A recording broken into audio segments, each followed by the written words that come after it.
In the lantern room at the top of Eilean Mòr, the lamps were clean. The wicks had been trimmed. The reservoirs were full. Everything was ready for a man to climb the stairs at dusk and put a match to them. Nobody did. For 11 nights, the Atlantic stayed dark where it should have been lit, and nobody on the mainland knew. When someone finally came up those stairs on the 26th of December, he found the gate shut, the door shut, beds unmade. A clock stopped because there was no one left to wind it. 3 men lived on that rock: James Ducat, Thomas Marshall, Donald McArthur. None of them were ever seen again.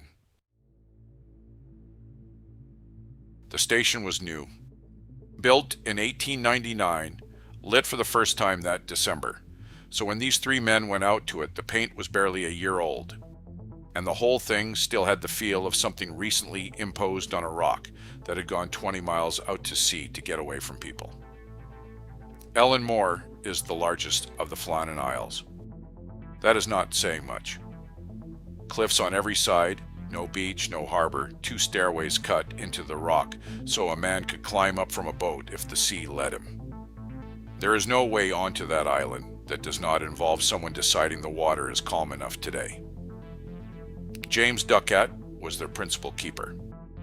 43 years old, more than 20 years in the service, a wife named Mary, and 4 children waiting for him at the shore station at Breasclete on Lewis. Thomas Marshall was second assistant, and single. Donald McArthur was not supposed to be there at all. He was an occasional, a stand-in, filling the post because William Ross was off sick. The 4th man was Joseph Moore, ashore on rotation. That is the only reason there is anyone left in this story to tell you what the inside of that lighthouse looked like. On the 7th of December, the relief came out. Superintendent Robert Muirhead was aboard, and Muirhead had a personal stake in the men on that rock because he was the one who had recruited every one of them. Somebody took a photograph that day.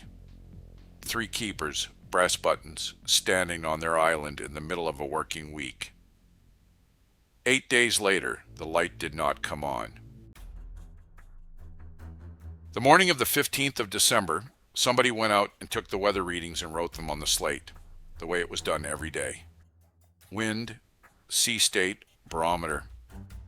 Nothing in those numbers has ever told anyone anything. They are the last words the 3 of them left behind. That night, the steamer Archtor passed south of the islands on her way from Philadelphia to Leith. Her crew looked for the light and did not find it. And then nothing happened. Not for 11 days. The report moved from a ship to a port to an office and lost time at every step, and while it moved, the rock stayed dark and nobody went out to see why. Boxing Day. The Hesperus came in under Captain Jim Harvie, carrying provisions and carrying Joseph Moore, who was due back on rotation. 3 things were wrong before anyone set foot on the island. No flag on the pole, no provision boxes waiting on the landing, nobody standing there to meet the ship. Harvie sounded the whistle. Then he fired a rocket over the island, which is a thing you do when you have stopped expecting an ordinary answer. Nothing came back. They put Moore into a boat and rowed him to the landing, and he went up alone. The gate to the compound was shut. The door was shut. Inside, the beds had not been made. The clock on the wall had stopped because a clock stops when there's nobody left to wind it. Moore went through every room of a building he had lived in. There was no damage, no blood, nothing broken, nothing overturned, nothing out of place. The kitchen had been cleaned. Whoever cleaned it had finished the job.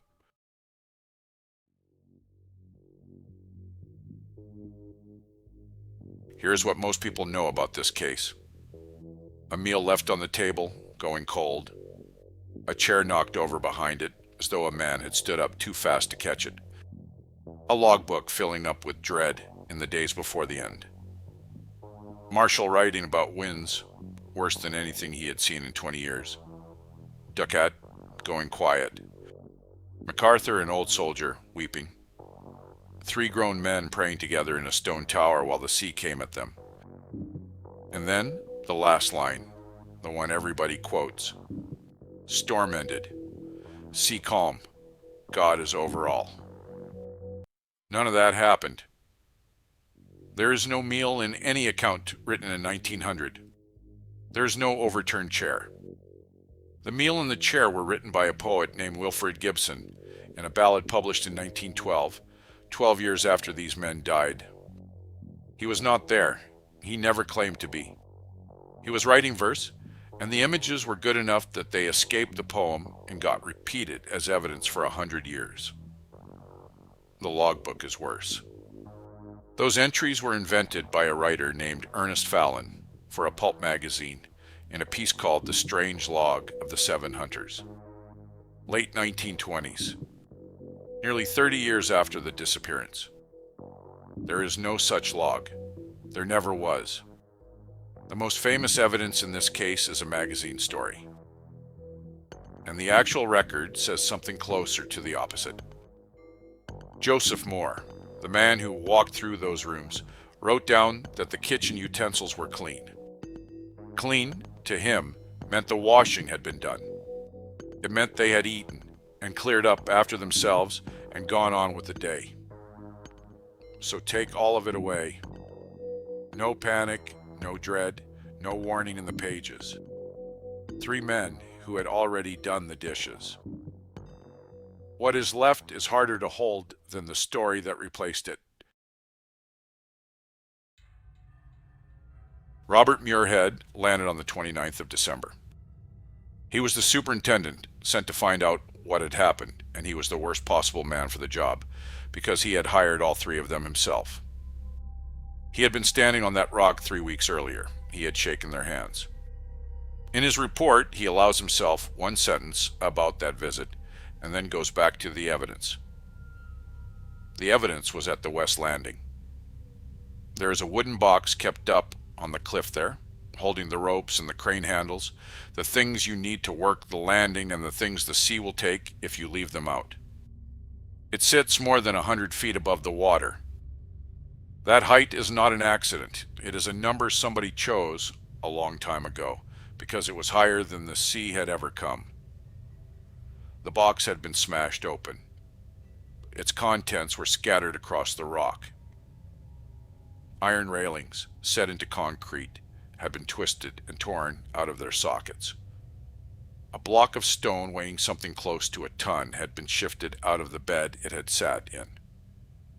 Something had come up that cliff face with enough force to move a ton of rock, more than 100 feet above the Atlantic, and then gone back down again. Muirhead went through the clothing in the house. 2 sets of oilskins were gone. 1 set was still hanging where it always hung. 2 men had dressed for that weather. 1 had not.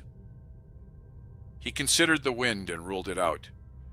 Men do get blown off cliffs, and it happens, but the wind that week was coming from a direction that would have pushed a falling man back against the island, not out into open water. The wind would have left bodies on the rocks. There were no bodies on the rocks. So he wrote down the only thing the damage supported. A sea had come up the ravine at the West Landing, higher than anyone had seen it or built for, and taken them. It is a good conclusion. It explains the box. It explains the railings and the stone. It explains why 3 men who went into the water 20 miles out in the North Atlantic in December were never recovered. It explains everything except why they were down there at all. There was one rule that mattered more than any other rule in the service. The light is never left. Not for weather, not for equipment, not for each other. Whatever happens on the rock, 1 man stays in the tower, because ships are out there in the dark, steering by something they cannot see the source of, and the moment the light goes, they are steering by nothing. James Ducat had kept that rule for over 20 years. Muirhead noted in his report that whoever went last had broken it. All three of them went down. A wave explains what the sea did to them. It does not explain the decision. It does not explain what was happening at that landing that was worth all three of them, or why a principal keeper with 20 years behind him looked at whatever he was looking at and walked away from the one thing he was never supposed to walk away from. And it does not explain the oilskins. 2 men dressed for the Atlantic in December. The third went out into it in his shirt sleeves.